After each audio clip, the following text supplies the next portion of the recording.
VIP जों साहा लोंलायनो मोननायखाय बिराद मोजां मोनो नोंसोर किन्तु UPPL नि जुदि नोंथांमोनहा एजेन्ट बादि खामानि निश्चय मावामोनब्ला नोंथाङा निजेनो बुरबक आरोखि जों गेरेमसा हारि जागोन ना रानज्रिं खुज्रिं रानथाब फोनथाब दालाय बिलाइ गैयै बिबार गैयै बिफां जागोन फंसेबो डिमान्ड होदिया बेनो नोंनि गेरेमसा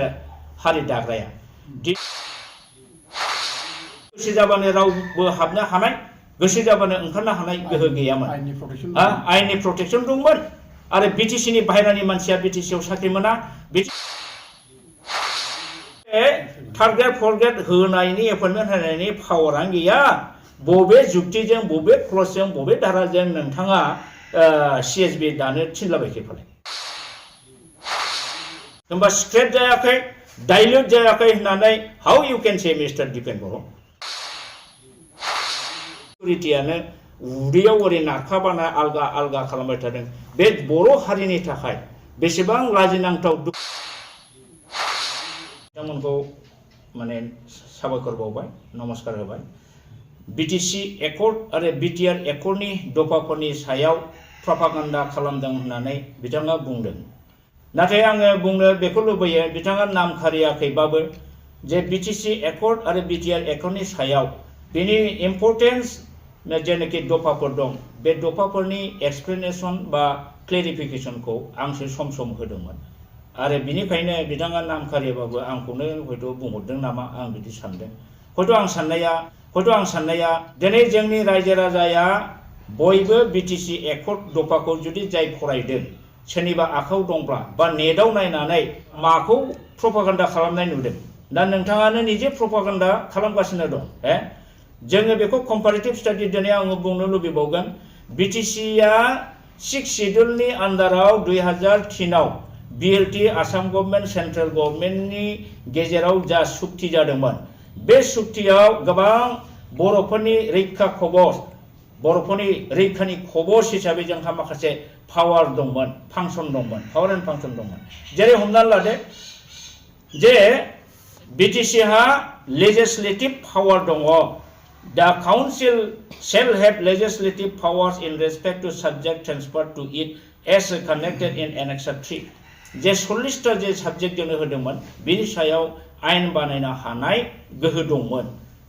जाय गोहोआ अलमोस्ट आसाम स्टेट एसेम्बलियाव जेरै आयेन दानो हायो डेभेलपमेन्टेल आयेनफोरखौ दा बेबायदि दानो हानाय गोहो दंमोन नोंथांमोननि बे BTR एकर्डआव बहा दङ BTR एकर्डआव बेबायदि जेबो गैया दा अब्ला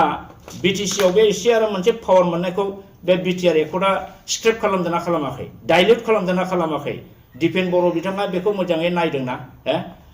आरो दंबावो 5.2 आव BTC आव दंमोन दा executive council there shall be an executive council comprising not more than 12 बेवहाय दंमोन चिफ आरो डेपुटि चिफखौ केबिनेट मिनिस्टार रेंक स्टेटास बेवहाय होदों 5.2 BTC आव दानि बे BTR एकर्डआव खुनु EM CM chief executive member Pramod Boro' आरो डेपुटि चिफ गबिन्द बसुमतारी बिथांमोननो केबिनेट मिनिस्टार रेंक होआखै दा जायनि फलाव बिथांमोनहा आगोलाव हाग्रामा महिलारि चिफ अफ द BTC खाम्फा बरगयारि डेपुटि चिफ बिथांमोनहा जेरै स्टेटास मोननानै मान मर्यादा मोनदोंमोन दिनै प्रमद बर' आरो गबिन्दमोनहा बे स्टेटासखौ मोननो हायाखै अब्ला BTC एकर्डखौ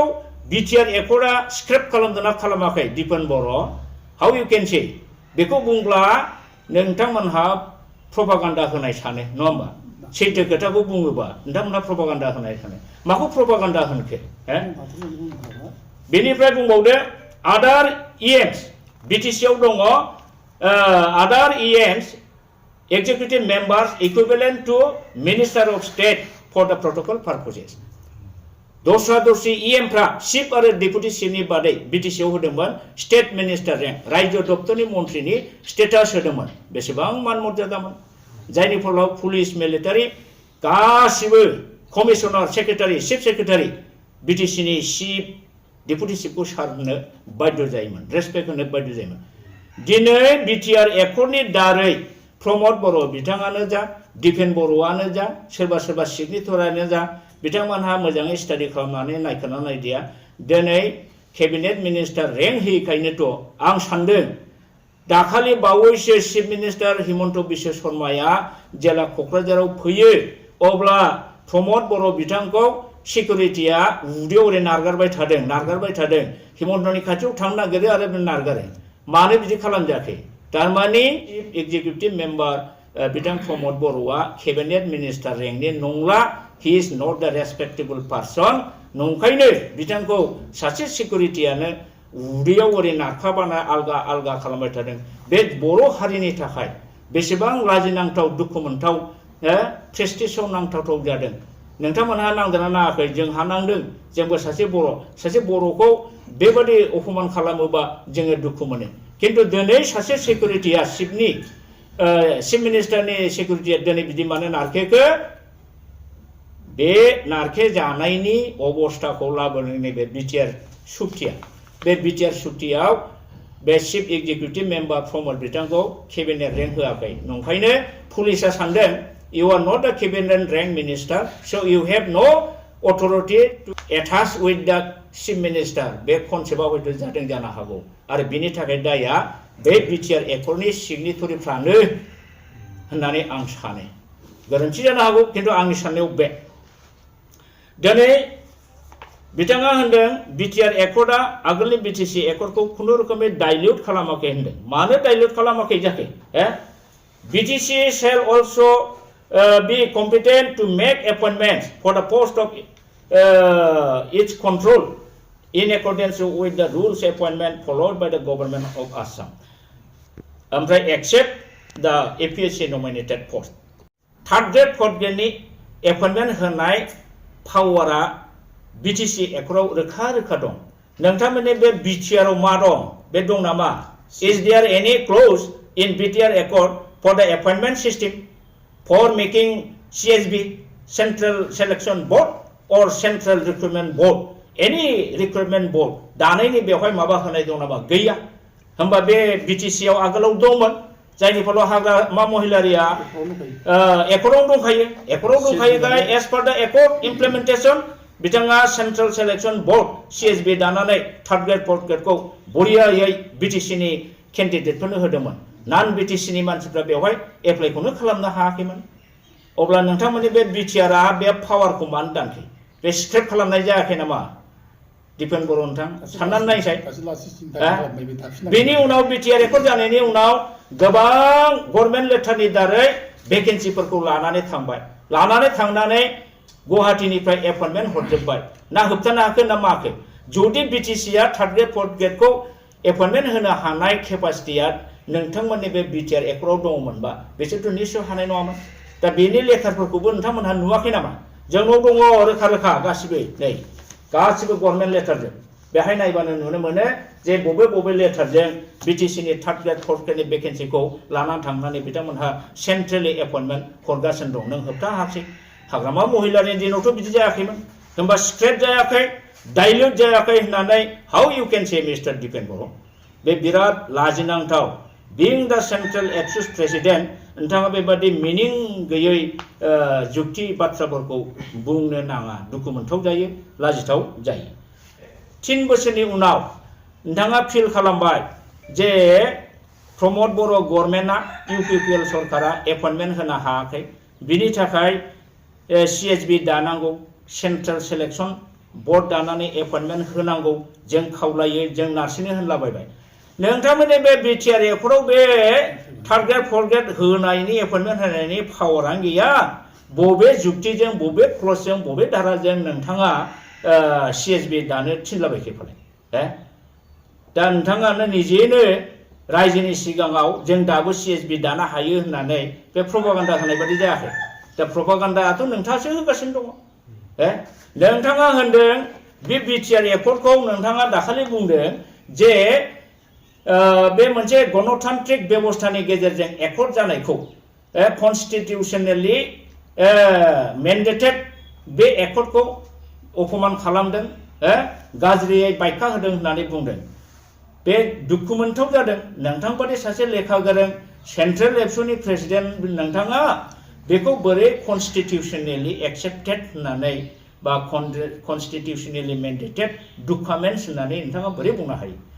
नोंथांमोननि बे बिटिआर एकर्डआ कन्स्टिटिउशनेल मालाबाबो नङा बियो मालाबाबो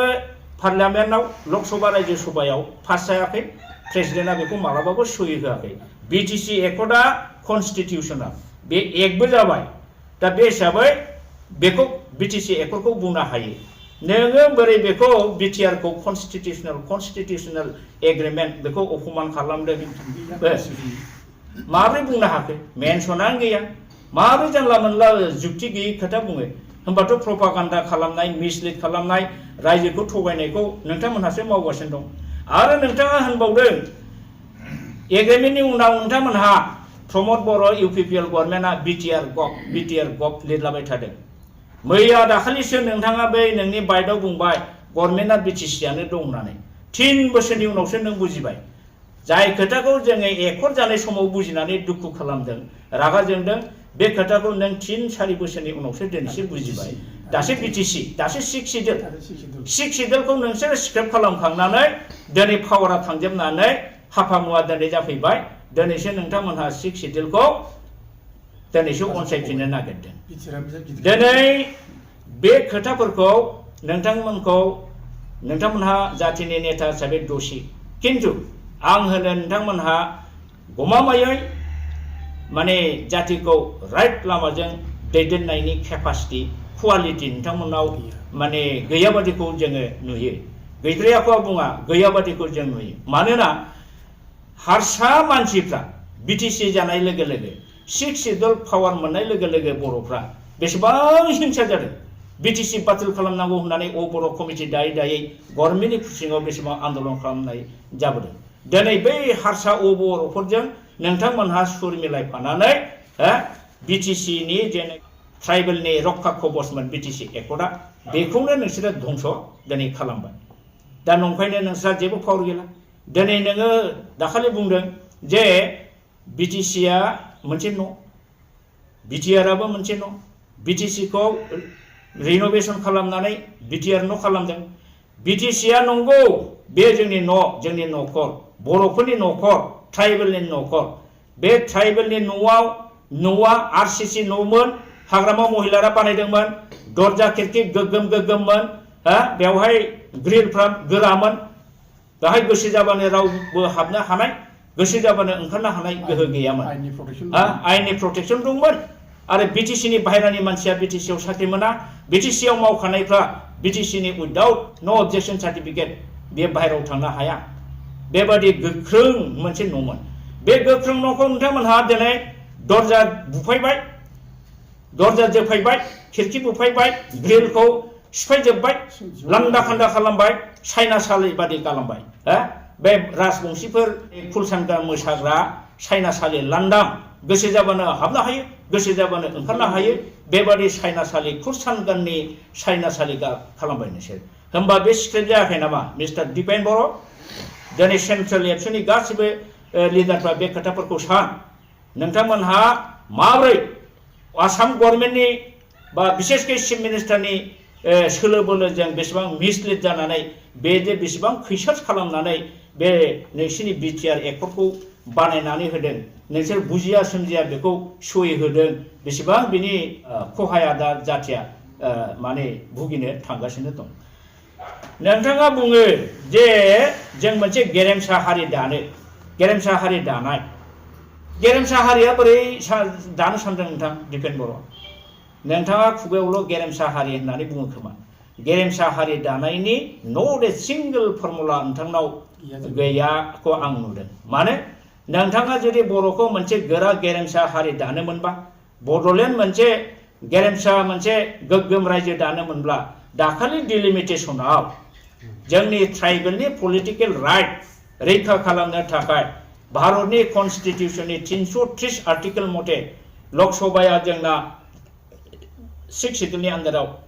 अट'नमास काउन्सिलनि आन्दाराव एमपि सिटआ गासिबो एसटि रिजार्भ जायो आरो बेनिफ्राय 332 आर्टिकेल मथे बे अट'नमास डिस्ट्रिक्ट काउन्सिलाव जेसेबां एमएलए कन्स्टिटिउन्सि दं बियो एसटि जाजोबनांगौ नोङो गेरेमसा हारि दाग्रा सानग्रा बुंनानै लाग्राया नोंथाङा मानो दाखालि डिलिमिटेसन टाइमाव मानो हिमन्त बिश्व सरकारजों लोगो जानानै माब्रै 15थायाव 6थाल' बोरै एसटि खालामखो मानो नोंथांमोना 6 सिडिउलाव गासिबो मोननांगौ होननानै फंसेबो डिमान्ड होदिया बेनो नोंनि गेरेमसा हारि दाग्राया दिनै 15थानि बिथोराव 9थाया जेनारेल 6थाया जुदि एसटि जायोबा एसटि एमएलएफ्रा 6थाया ट्राइबेलनि इन्टारेस्टआव खोथा बुङोब्ला 9 जना 15 जननि बिथोराव 9 जना काउन्टार होगोन अब्ला नोङो एसटिनि इन्टारेस्टै आसाम गभर्नमेन्टआव मोनसेबो बर'नि बा ट्राइबेलनि वेलफेयार मोनसेबो मोजां स्किम नोंसोरो लाहोनो हाया होमब्ला लाहोनो हायाब्ला बर'फ्रा बेनिफिट जायाबा नोङो थाखा फैसा अभाब जागोन थाखा फैसा अभाब जायोबा रांखावरि गैयाबा फिसा फिसौखौ बोरै लेखा फोरोंगोन अब्ला बियो बोरै गेरेमसा हारि जानो दा नोंथांमोनहा मेजर इशुखौ मानो आइडेन्टिफिकेशन खालामनो हायाखै why you cannot identify the major issues of the tribal for making गेरेमसा बर' रायजो बर' हारिखौ गेरेमसा खालामनो साननाय बेनि मेइन जिनिसा साबिया मा जानांगौमोन बेनि पलिटिकल राइटखौ प्रोटेक्शन होनाय पलिटिकल राइटखौ प्रोटेक्शन होनायनि मिनिङा मा गासिबो कन्स्टिट्यूशन मथे जोङो 15था एमएलए 15थाबो एसटि जानांगौ बेहाय नोंथांमोनहा मानो फाइट खालामनो हादिया आरो बेबादिखौ फाइट खालामनो हायाबा बुजियाबा मिथियाबा माब्रै नोंथांमोनहा गेरेमसा जानो हागोन गेरेमसा हारि जागोन ना रानज्रिं खुज्रिं रानथाब फोनथाब दालाय बिलाइ गैयै बिबार गैयै बिफां जागोन जाखागोन रानज्रिंनाय बिफां मानो दिनै बिटिसिआव जोंनि बर'फोरनो साख्रि मोनसेबो थार्ड ग्रेड फर्थ ग्रेडनिखौनो होनो हाला थिखा थुख्लि कन्ट्रेक्ट मोनसेबो होनो हाला सेंसन लामा थामानि ग्रेन्ड बायदिसिना नांगौ होनो मोनसेबो हाला गासिबो थिखा थुख्लिया गुवाहाटीनिफ्राय जाजोब्बाय आसाम गभर्नमेन्टआ मालाय होजोब्बाय नोंसोरनो बिटिआर एकट मथे बे पावारखौ होखाजोबनाय दा नंखायनो गुवाहाटीया गासिबो सिज खालामनानै लांबाय नोंनि रेभिनिउखौ गासिबो लांजोब्बाय नोंनि बाला अन्थाइनि रयेल्टिनि टेन्डारनि गासिबो खामानिखौ लांजोब्बाय दिनै बिटिसिनि मानसिफ्रा दिनै मा अर्थनैतिक दिग दिया कन्ट्राक्टर बिजनेस रानजोब्बाय मोनसेबो खामानि मोनला होमब्ला नोंनि बे गेरेमसा हारि दानाय बाथ्राया बेसेबां मिनिं दं बेसेबां मिनिं दं नोंथांनि गेरेमसाया ना रानज्रिं खुज्रिं दालाय बिलाइ गैयै हारिसो नोंथाङा दानो नागिरदों थार्ड ग्रेड फर्थ ग्रेड साख्रि होनो हाला थिखा थुख्लि होनो हाला होमबा इकनमिकेलि एक्सप्लइटेड जागोन एक्सप्लइटेड जायोबा बे मा बान्दा जागोन असमिया सरकारनि आन्दाराव बान्दा बर' हारिया जानो थांगासिनो दं आरो बेखौ रावबो नङा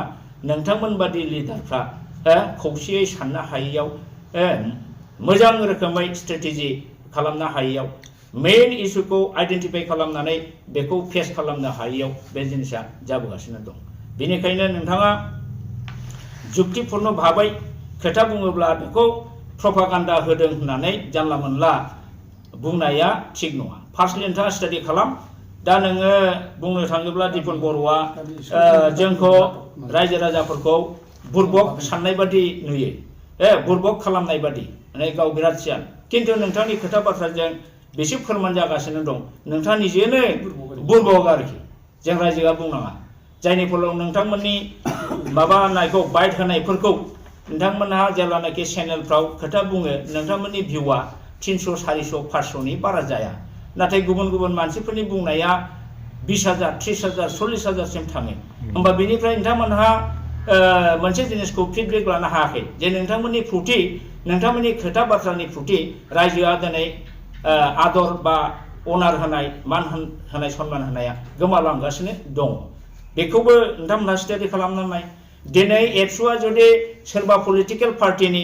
इउपिपिएलनि जुदि नोंथांमोनहा एजेन्ट बादि खामानि निश्चय मावामोनब्ला दिनै गोबां बर' स्टुडेन्टसफ्रा नोंथांमोनजों थागौमोन दिनै नोंथांमोननि एक्टिभिटिसखौ टटेलि पलिटिकेल मोनसे एजेन्टनि बादि सेंग्रा सिख्लाफ्रा नुगासिनो दं रायजो राजाफ्रा नुगासिनो दं नंखायनोथ' नोंसोरखौ दिनै इउनिभार्सिटि माने स्टुडेन्टस इउनियननि कन्टेस्ट कलेजनि स्टुडेन्टस इउनियननि इलेक्सन कन्टेस्टफ्राव गासिबो एबसुनिया जेनजोबो माथो मिनिङा मा जाखो दिपेन बर' बे नोंथांमोननि माखौ फोरमायदों एबसुनि बोलोखौ फोरमायनाय जाखो ना एबसुआ रानज्रिं खुज्रिं जालांनाय जोबलांनायखौ फोरमान जाखो बेजोंनो नोंथाङा गेरेमसा हारि आसा खालामदों दिनै नोंथाङा होनबाय बे बिटिआर एकर्डआव 3.2 आव जेनाखि होदों जे इनक्लुजनखौ आं बुंला इनक्लुजनाव जेबो खोथा गैया मा गहपुरसिमल' सदियासिम थांनायाव जोंहा माबा गैया इन्टियार सनितपुर आरो बिश्वनाथ डिस्ट्रिक्टखौ बिटिसिजों सरजाबनांगौ हायोब्ला मा 41टायाथ' बिराद खम जादों बेहाय जोंहा जेबो बुंनांगौ जेबो गैया जों वेलकाम खालामगोन जों थेंक्स होयो नोंथांमोनहा 40टा 41टाबाबो लाबोदों खिन्थु नोंथाङा जेरै बुंदों जे मा बुंदों नोंथाङा जे 3.2 आ एक्सक्लुसना जे बिटिसिनिफ्राय गामि दानख'नाया माबाबाय बर'फोरखौ दावराव जानायखाय थान्दा खालामनो नोंथाङा बेखौ लिरफ्लादों होनबाय बाबा माबादि खोथा बियो एकर्डआवबो क्लजखौ लिरफ्ला जायो होमबालाय गासिबो लिरफ्लानायसो होमब्ला बेयो मा नोंथांनि बुंनाया नोंथ' एकदम चेनेलावनो बुंबायना बेखौ बर'फोरनि गरमखौ थान्दा खालामनोसो लिरफ्लादों बेखौ इमप्लिमेन्ट खालामा आसा खालामाबा मोजां बाथ्रा दा खालामहो जोंबो बेखौनो आसा खालामदों नोंथांजों जों हयथ' बे बेलायाव सापर्ट होगोन एनिवे बे एक्सक्लुसनखौ खालामहोनो नाङा नों जेरै इउटिउबाव बुंबाय बेबादिनो प्रेक्टिकेलावबो नोंथाङा बेखौ लाबोयो ओमफ्राय नोंथाङा मोनसे खोथा बुंबावदों जे 46टा 40 + 6 बेखौ बारायनानै 60 लांगोन नाथाय बे 60 लांनाया मा जागोन बेलाय बिटिसिनि एरियाथ' नोंना 41टाल'सो दाबो हाबदेरदों आरो 3082 बेजों प्लास खालामोबा जेनेबा एसे बारायहोबाय बेखौ 60टा जुदि कनस्टिटिउसन बानायोब्ला मा जागोन बेलाय मोननै बिटिसिजों मोनसे एमसिएलए कनस्टिटिउसन जागोन बे मा जाखो बेलाय बेथ' मोनसे गाव पन्सायत सिस्टेमाव लांनो हिमन्तनि पलिसि बियो नोंसोर हमनो हायाखै नोंसोरो नंखायखौनो चिफ मिनिस्टारजों गोदै रायलायनानै बुरखायनानै सायाव भिआइपिजों साहा लोंलायनो मोननायखाय बिराद मोजां मोनो नोंसोर खिन्थु चिफ मिनिस्टार हिमन्त बिश्व शर्मा डांगरियाया नोंसोरखौ गोदै रायलायनानै सिङाव एखेबारे रोदाखौसो हासहरगासिनो दं माने दानि एमसिएलएआ जे प्रेस्टिज जे स्टेटास दंमोन बे सिम्पल 60टा जानाय लोगो लोगोनो बेयो फिसा मोनसे पन्सायत आरो हिमन्तनि बे मोनसे टारगेटखामोन बै समाव बिटिसि इलेक्सनाव बिथाङा मोनसे माबायाव इउटिउबाव चेनेलाव हाइलाइट जादों जे बिटिसि কিয় পঞ্চায়েত ইলেকশন নহয় বিটিসি পঞ্চায়েত ইলেকশন হবই লাগিব মই বিটিসি পঞ্চায়েত ইলেকশন করিমেই होनलाबायदों बिथाङा तारमाने बे 6 सिडुलनि सोमोन्दै जेबो मिथिया दा बिथाङा मिथिनानै बुं मिथियालासेनो बुं मथथे बिटिसि जानानै बर'आ जे पावार एन्ड फांसन मोनदों जे डेभेलप जादों बेखौ असमिया मानसिफ्रा बयबो हिंसा जादों बेनि बिथोराव देरसिन हिंसा जानाया हिमन्त आरो बे हिमन्तनि सालाव नोंथांमोना गोग्लैनानै बे बिटिसि सुक्तिनि दफाफोरखौ स्क्रेप खालामनानै बिटिआर सुक्तिखौ खालामनानै जेनाखि बर'खौ दिनै धंस खालामबाय बे एथ' गोथौ हाखराव गब्रनायनिफ्राय बोरै बोखांनो बेखौ नोंथांमोनहा दा स्ट्रेटेजि मोजाङै ला CSB को बोरै दानो प्रमद बर'आ CSB दानानै नायनाय थांनाय central selection board third grade fourth grade होनायनि हिम्मत दंब्ला नोंथांमोनहाथ' एखे फैसा गरसेनि ओरै UPPL ओरै एबसु अब्ला गभर्नमेन्टनाबो नोंथांमोनहानो सिङाव दं हिम्मत दङब्ला नोंथांमोनहा CSB दानानै देखाय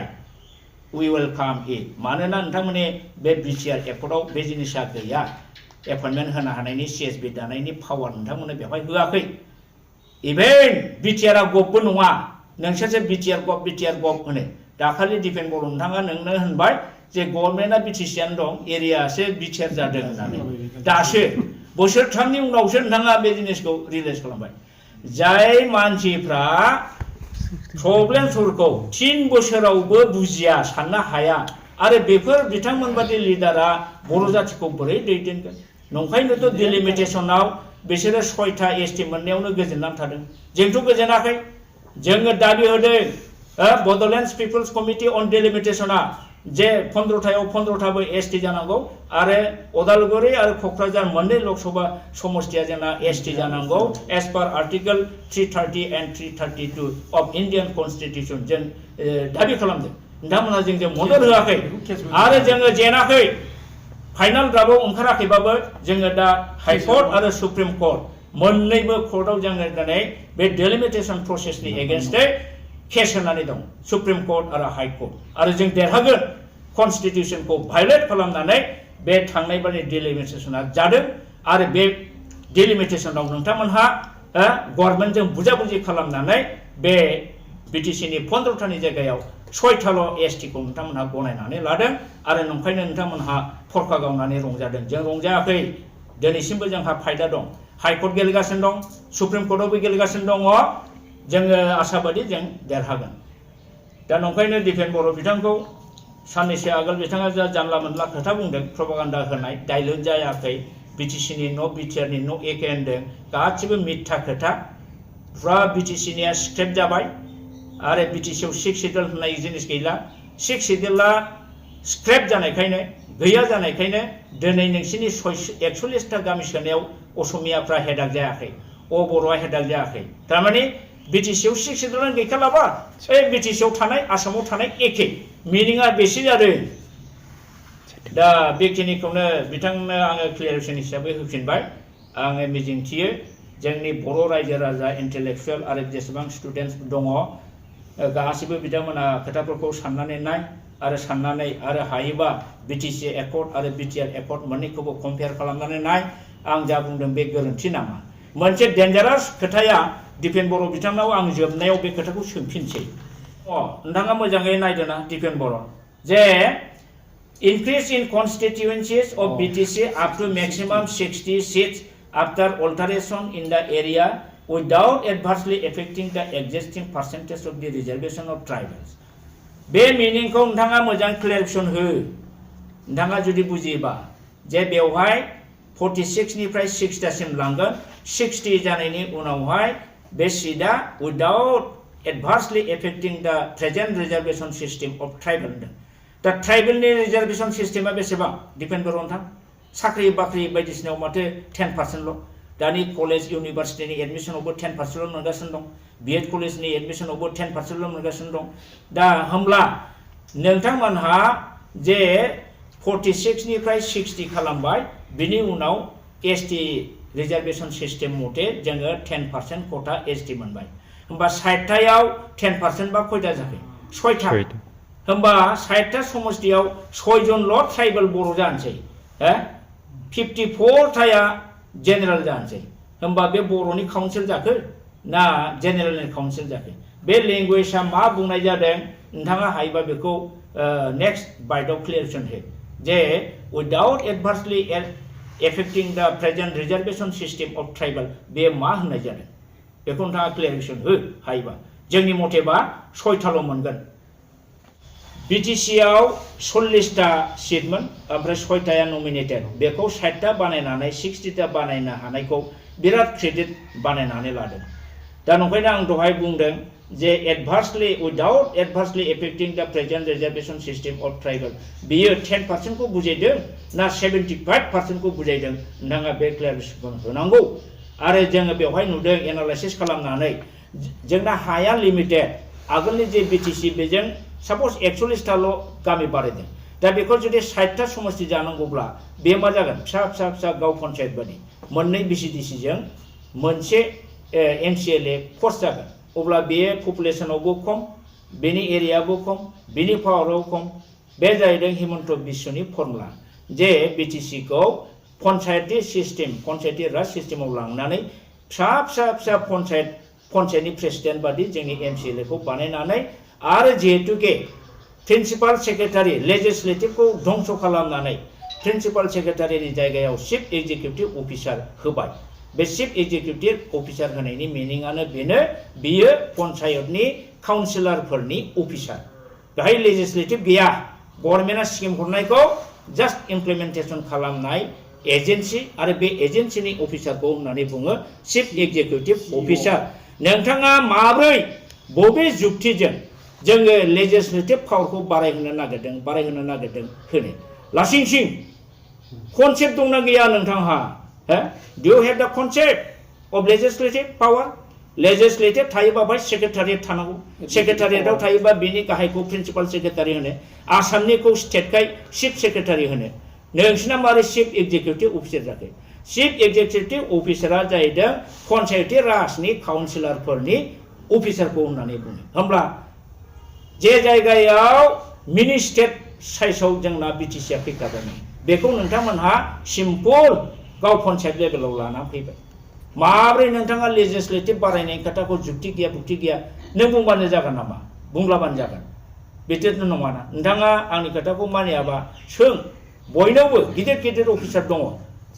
गोरों गोरा मानसिफोर दङ जे प्रिन्सिपाल सेक्रेटारिनि स्टेटास डिजिगनेसन प्रट'कल बेजों चिफ एक्जिकिउटिभ अफिसारनि स्टेटास प्रट'कल बेसेबां डिफारेन्स दं नोंथाङा सोंना नाय गुबुन अफिसारफोरनाव सोंना नाय एक्सपिरियेन्स मानसिफोरनाव एडमिनिस्ट्रेटिभ अफिसारफोरनाव सोंना नाय what is the difference between principal secretary and chief executive officer CEO दा सिइअ खौनो लानानै नोंथांमोनहा बिराद गिदिर खामानि मावदों सिङाव रोदाखौ बसहरबाय लेजिस्लेटिभनिखौ आरो नोंहा सा लेजिस्लेटिभ पावार बारायनो होनलागासिनो दं रोदा गैयै बिफां बिदि रानजोबखागोन गेरेमसा बहा जाबावोमोनलाय रानजोबबाय बे बर'लेण्डआ 16टा डिपार्टमेन्टनि सिङाव 16टा डिपार्टमेन्टखौथ' नोंथाङा मालाबा माने हराखैबो होनना बुंदों मानो हराखै जाखो बे अर्डारा मा जाखो बे अर्डारा जोंनि आखायाव दं मेरला अर्डार जोंनाव दं अफिसियेल अर्डार जाय इनफरमेसनखौ नोंथांमोना मोनाखै खिन्थु जों बेखौ मोनबाय कालेक्सन खालामनानै जे थांनाय 4 जुन 2021 आव बिटिसिनि प्रिन्सिपाल सेक्रेटारिया नैबे लेटार मथे हरदों आङो अर्डारखौ फरायला बे 16टा डिपार्टमेन्टआव agriculture sericulture education fisheries panchayat and rural development health and family ओरै फैदो फ्लाड कन्ट्रल वेट and major urban development land and revenue बिराद important food and civil supply बिराद इम्पर्टेन्ट 16टा relief and rehabilitation any other रेसपन्सिबिलिटिज May B इन्ट्रास्टेड by the BTC आरो बिनि उनाव मा sentence होबावदों The Deputy Commissioner will be the responsible for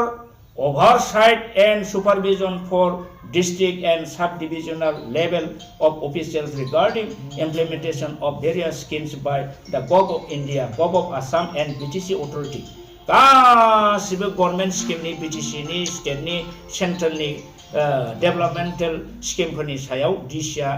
For effective control, Deputy Commissioner will ensure the presence of district level functionaries in their respective आरो बिथाङानो district level committeeनि supervision and monitoring खालामग्रा आरो chairman बियो all developmental मानि chairman बिथाङा district development दा बे अर्डारा जोंनाव दङ बे मथे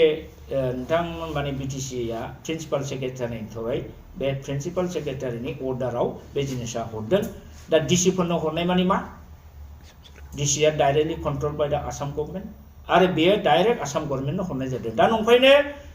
बे 16टा डिपार्टमेन्टनि सायाव बिटिसिनि इएमफ्रा बा प्रमद बर' बिथाङा जेबो कन्ट्रिबिउटर गैया कमप्लिट बे 16टानि नायनाय बेंनाय स्किम सेंसन खालामनाय स्किम माने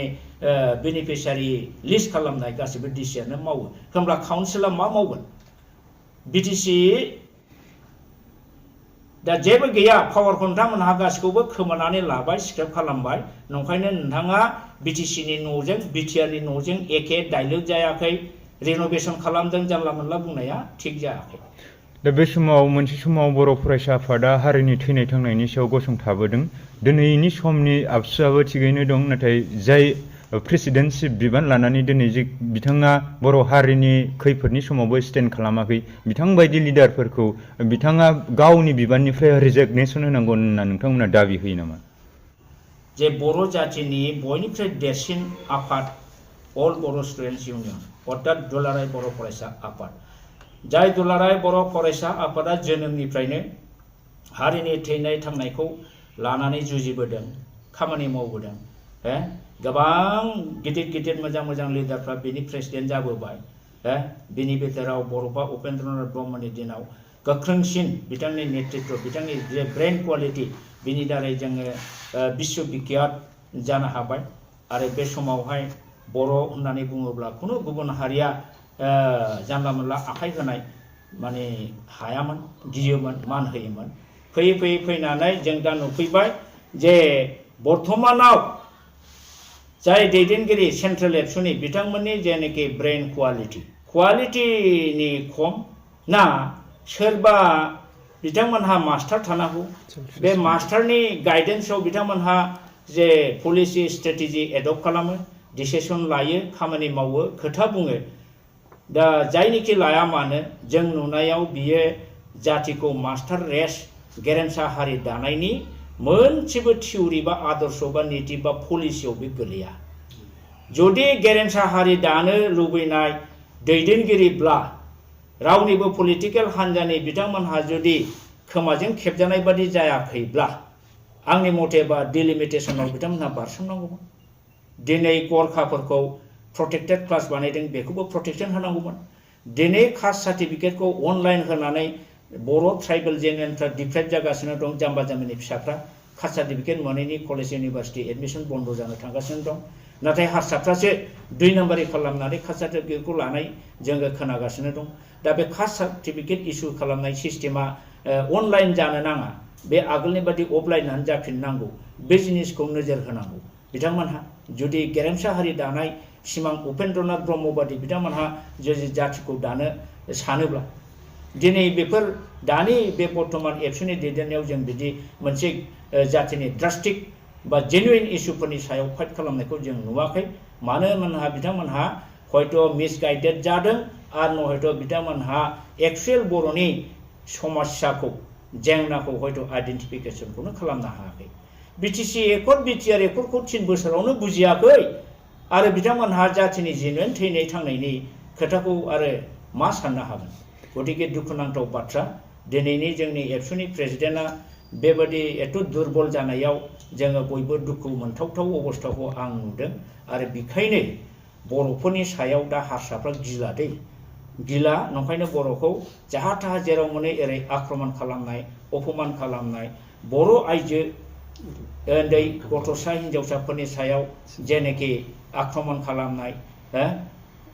सेक्सुएल हेरासमेन्ट होनाय बे जिनिसा दासिम फैगासिनो दङ आरो बे जानायनि जाउनाव आं नुदों एबसुनि दुर्बल नेतृत्वनि थाखायनो प्रटेक्शन होनो हायैनि थाखायनो बे जिनिसा जादों मानोहा एबसुआ पावार गैला दिनै बे जिनिसा प्रुफ जागासिनो दं बिथांमोना बर' फरायसा आफाद जानानै दिनै जे बड'लेण्ड इउनिभारसिटिया बिटिसिनि मोनसेल' नायल' इउनिभारसिटि बे समाव जाय फरायसाफोरा नांगौ बायदि समाव रिजाल्ट आरो मार्कशीट मोननांगौमोन बेफोरनि सायावबो बिथांमोना बाथ्रा बुंनायखौ नुनो मोनाखै मा बुङो